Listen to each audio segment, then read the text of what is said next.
जाने की सोचते हैं। शायद वहाँ जाकर कोई हेल्प मिल जाए, कोई काम मिल जाए, तो वह अकेले ही निकल पड़ते हैं। वो पैदल जा रहे होते हैं हिमाचल प्रदेश के पटियाला। आप समझिए इतना लंबा रास्ता वो पैदल जा रहे होते। चलते चलते वो एक जंगल के रास्ते से जा रहे होते जहाँ पे उनको एक पीपल का पेड़ दिखता है। वो थक जाते हैं, थोड़ी देर के लिए उस पीपल के पेड़ के नीचे आराम करने की कोशिश करते हैं, तो सपने में उन्हें एक छोटी सी कंचक दिखाई देती है। जयकारा शेरावाली दा बोल सच्चे दरबार की जय। जिस शक्तिपीठ के बारे में आज हम बात करेंगे वो है चिंतपूर्णिमा शक्तिपीठ। इनको माँ चिन्मस्तिका भी कहा जाता है। यहाँ पर सती माँ के चरण गिरे थे। माँ चिंतपूर्णी का मंदिर ये भारत में प्राचीन मंदिरों में से एक है, जो ऊना जिले हिमाचल प्रदेश में स्थित है। ऐसा माना जाता है कि यहाँ पर जो भी भक्त आता है, जो भी श्रद्धालु आता है, चिंतपूर्णी माँ उस भक्त की सारी चिंताएं हर लेती है, इसलिए उनको चिंतपूर्णी माँ कहा जाता है। ये अपनी सातों बहनों में से सबसे छोटी हैं, पर कहा जाता है सबसे डाडी हैं। डाडी माने थोड़ी स्ट्रिक्ट हैं। इससे पहले मैं आपको इनके बारे में और भी बताऊं, मैं आप सबको चिंतपूर्णी जयंती की हार्दिक शुभकामनाएं देना चाहती हूँ। माँ चिंतपूर्णी का आशीर्वाद हम सब पर सदा बना रहे। ये थोड़ी सी लाइव फोटोज हैं इस बार की डेकोरेशन की, आप सब देख सकते हैं। इस मंदिर की रहस्यों की अगर हम बात करें तो ऐसा कहा जाता है कि चिंतपूर्णी माता का प्रसाद आपको वहीं खाना होता है या अपने घर आप ले जा सकते हैं, पर आप ज्वाला माँ मंदिर नहीं ले जा सकते। रास्ते में ब्यास नदी आती है तो आप उसको क्रॉस नहीं कर सकते। जो भी आज तक ऐसा करता है उसके साथ कोई अनहोनी हो जाती है। एक और चीज़ है जो मैं आप सबको बताना चाहूँगी, और वो ये है कि जैसे लोग सुखना लेते हैं, राइट। सुखना माने कि जैसे मेरी मन्नत अगर पूरी हो जाए तो मैं आके ये करूँगा, ये करूँगी। तो यहाँ पर ऐसा है कि अगर आपने कोई भी मंदिर की सुखना ली हुई, जैसे वैष्णो देवी, नैना देवी, कांगड़ा देवी, ज्वाला माँ, तो आप उन सब की सुखड़ी यहाँ पे आके चढ़ा सकते हो। पर यहाँ की सुखड़ी आप कहीं और नहीं चढ़ा सकते। वो सुखड़ी आपको यहीं पर आकर खोलनी पड़ेगी। माँ चिंतपूर्णी इसलिए कहा जाता है माँ को क्योंकि वो चिंता से भक्त को मुक्त कर देती है। आप सबने सुना होगा, अगर चिंता है हल्की सी भी, वो चिता समान होती है। वो चिंता आपको कहीं ना कहीं जीने नहीं देती। वो जो स्टेट होता है, वो फीलिंग उस टाइम होती है, उस टाइम पे इंसान मुर्दा जैसा हो जाता है। सो उस कठिन चिंता परिस्थिति से माँ हमें मुक्त करती हैं। तो चिंतपूर्णी माँ को चिन्मस्ता भी कहते हैं। माँ के 9 रूप हैं जिसे नव दुर्गा कहते हैं। माँ के 10 रूप हैं जिसे महाविद्या कहते हैं। माँ के 8 ऐसे रूप हैं जिसे अष्ट मातृकाएं कहते हैं। ऐसे ही माँ के 8 ऐसे लक्ष्मी रूप हैं जिसे अष्ट लक्ष्मी कहते हैं। तो अब कथा सुनते हैं। बात कलयुग की ही है। पंजाब में पटियाला के एक छोटे से गांव में 3 भाई रहते थे, दुर्गादास, देवीदास और माईदास। माईदास सबसे छोटे थे पर बहुत माँ की पूजा करते थे। वे माँ के बहुत बड़े भक्त थे। वो माँ भगवती के बहुत बड़े उपासक थे। वो दिन रात माँ का नाम जपते रहते थे। कुछ समय के बाद उनके पिता का देहांत हो गया। वे दुखी रहते थे। उनके दोनों भाइयों ने उनको घर से बेदखल कर दिया। माईदास शादीशुदा थे, उनके बच्चे भी थे। क्योंकि वे कामकाज तो कुछ करते नहीं थे, सिर्फ माँ का नाम जपते थे, तो इसलिए उनको निकाल दिया था घर से। उन्होंने अपने आप से सोचा मैं क्या करूं। उनके घर में कुछ खाने पीने को नहीं था, बच्चे को कुछ खिलाने के लिए नहीं था। वे अपने पत्नी और बच्चों को घर छोड़कर अपने ससुराल जाने की सोचते हैं। शायद वहाँ जाकर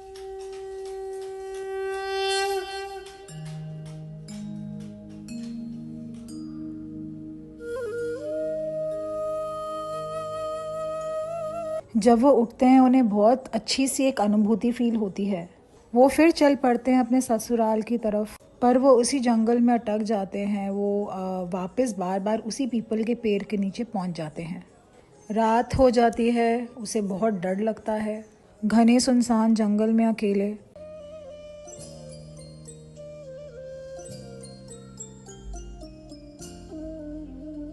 इस बार उसको फिर से वही कन्या का सपना आता है। तो इस बार वो कन्या को कहता है मुझे पता है कि तू कोई आम कन्या नहीं है, मुझे आकर दर्शन दे, साक्षात दर्शन मुझे आपके चाहिए। बार बार यही बात बोलता है। वो माँ अम्बे, माँ जगदम्बे का नाम लेता है और ऐसे बोलता है।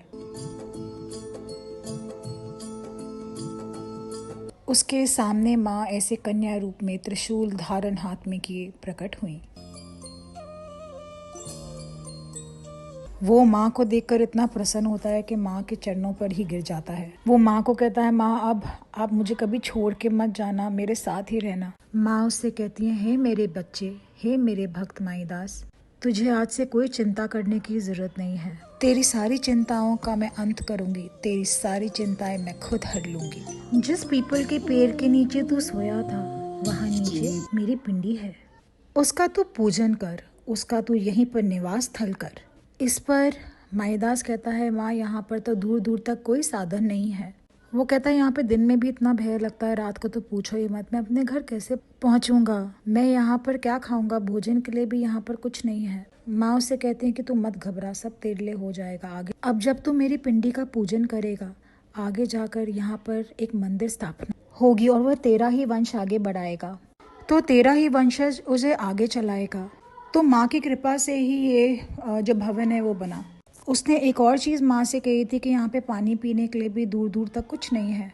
तो माँ ने उसको बोला कि यहाँ से आगे जाकर नीचे जाकर एक छोटी सी ढलान है, वहाँ पर जाकर तू अगर एक पत्थर हटाएगा, वहाँ से पानी का एक बिंब निकलेगा।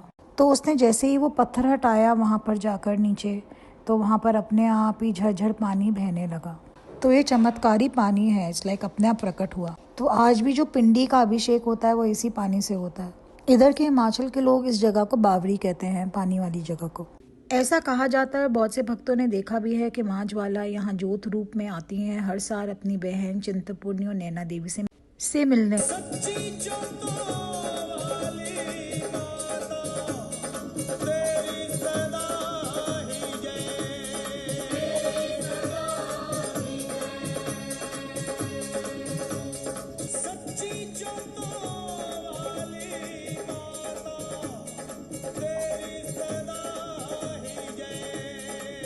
अब मैं आपको माँ चिन्मस्ता के बारे में भी थोड़ा सा कुछ बताती हूँ। ये 10 महाविद्याओं में से एक माँ है जिनका मस्तक छिन्न है, नाम से ही पता चलता है।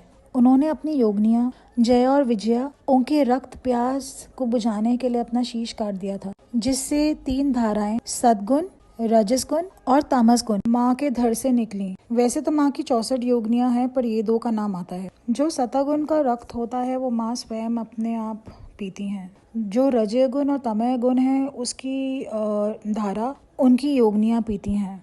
चिंतपूर्णी माँ के खेल बहुत निराले हैं, क्योंकि वे सबकी चिंता हर लेती हैं, तो उन्हें चिंतपूर्णी माँ कहते हैं। ये हम सब जानते हैं। इस जगह को चिन्मस्तिका धाम भी कहा जाता है।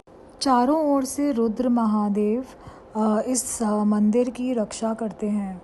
एक चीज़ और है जो मैं आप सबको बताना चाहती थी, वो ये है कि हर शक्तिपीठ में बाबा महाभैरव अपने 52 माने 52 भैरव रूप में विद्यमान है, और माता के साथ महाकाली माता एक योगिनी रूप या स्वयं चामुंडा या काली रूप में विद्यमान है। हर शक्तिपीठ पे माँ काली विराजमान माता की रक्षा करने के लिए।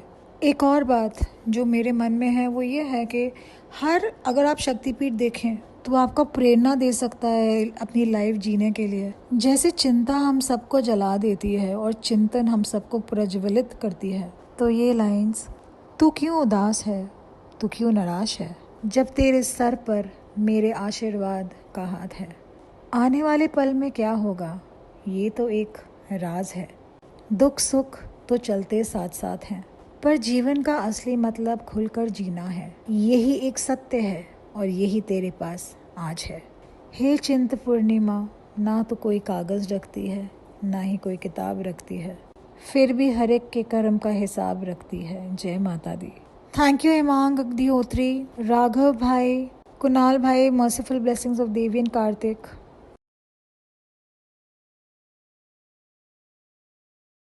जयकारा शेरावाली दा बोल सच्चे दरबार की जय। Today the Shaktipeeth that we are going to talk about is Chintapurnima. She is also known as Chinnamasta. She is one of the Mahavidyas, if you know about it. It is said that here Ma Sati's feet had fallen. This Shaktipeeth is also in Himachal Pradesh, in Una district. There are few sayings about this temple. Let me share them with you. It is said that when we come here to pay visit to the Divine Mother, and we get the prasad. We are not supposed to, take that prasad anywhere else, not even to Jwalama. You can get it back to your home, but you cannot take it to Jwalama or anywhere else. Because it is said that anyone who has crossed the river and took this prasad to the other side, there is a mishap that has happened always with that kind of a person.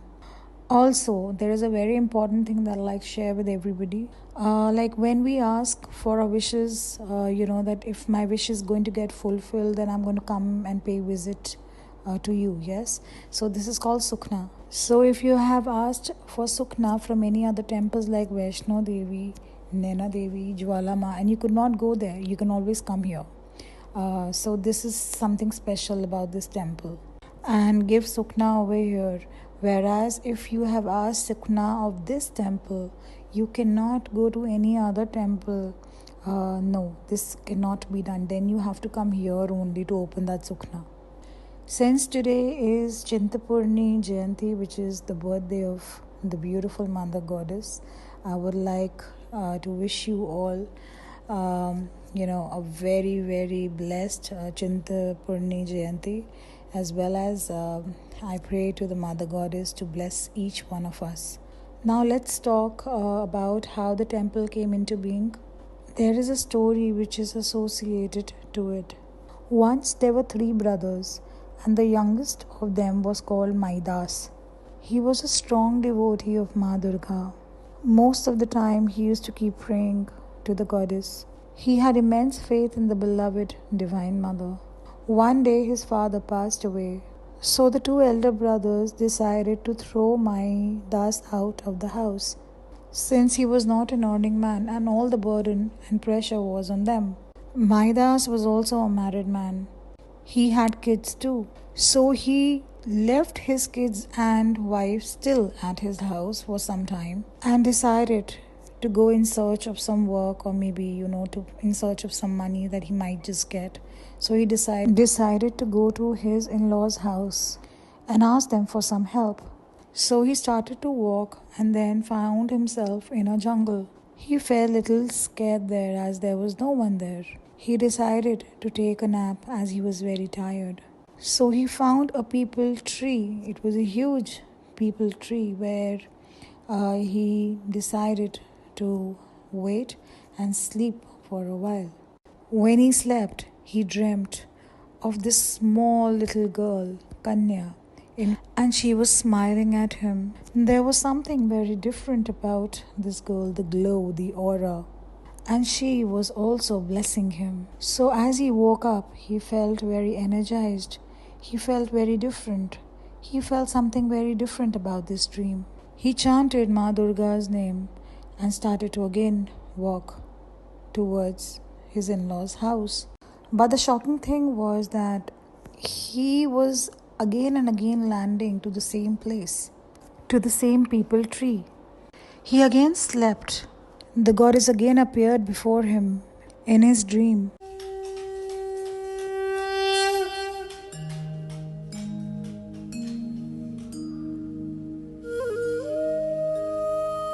He woke up and said to himself, "What is happening? What is this?" He knew that this girl was someone else, as there was something very different about her. So he took the Divine Mother's name, Ma Jagdambika, Mahadi Shakti, and called out to the girl and prayed to her and told her, "Show me your true form. Come and speak to me." Suddenly, the Divine Mother in Kanya form appeared before him.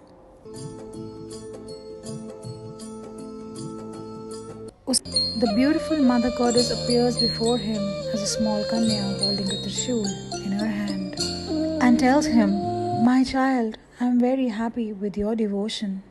His eyes could not believe what he saw. He held the Divine Mother's feet very tight and said, "O Divine Mother, never leave me. What will I do without you?"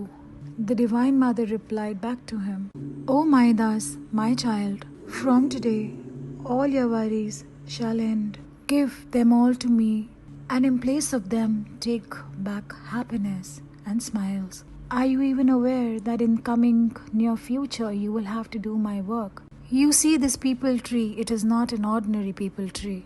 Under this There is a stone, my pindi, my manifestation. Take it out and build a temple here. I shall reside here forever. Anyone who shall come here, their worries will be given to me. I will free them of all the worries. You and your coming future generations will take care. You and your coming future generations will take care of this temple. On hearing this, Maidas replied, "But how will I survive here, Ma? There is no water here, there is nothing to eat here. To survive here, I need water." The goddess replied and said to him, "My child, when you find my pindi, the stone, do the prayers, the rituals associated to it, and then go down the hill. You will find a small rock. That's where the water shall flow." The mother goddess blessed him and then disappeared. Maidas did exactly what he was told. He went down the hill and removed a small rock. Again he could not believe his eyes. Water just started to flow down like a river. This is how the temple was built. This is the story associated to it. There is another thing that happens over here, which is a kind of a miracle. That is that there is this Devi Jwala Ma, again sister of Chintapurnima. She in her Jyoti form every year goes to meet her sisters Naina Devi and Chintapurni. You can see this coming video, you will get it.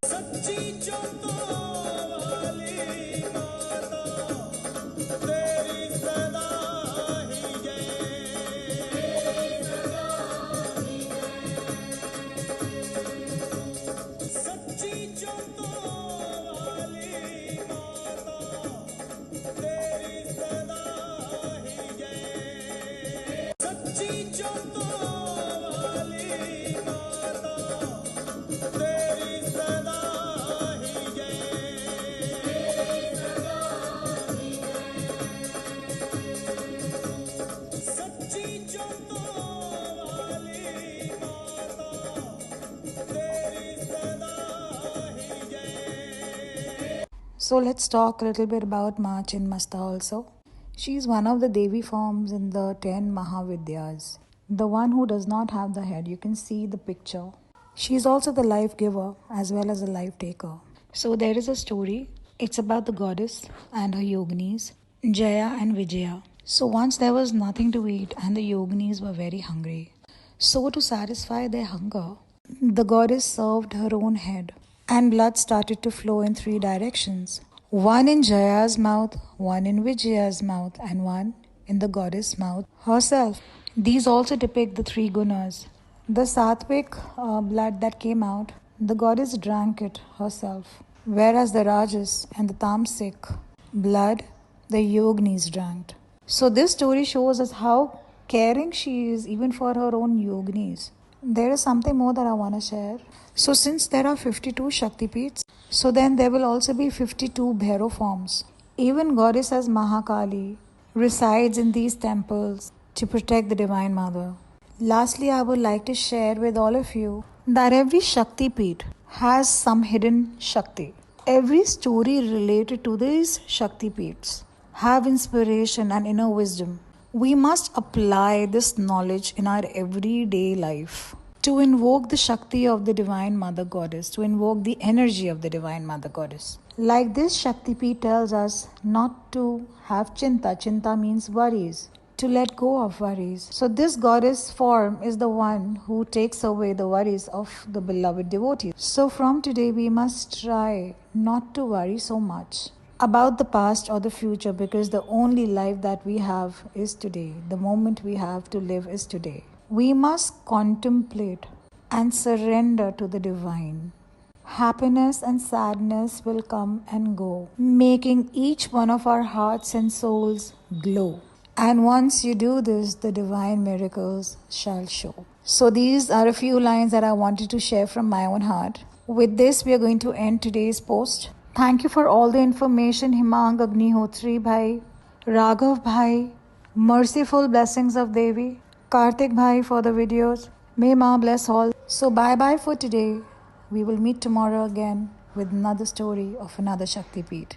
Jai Mata Di.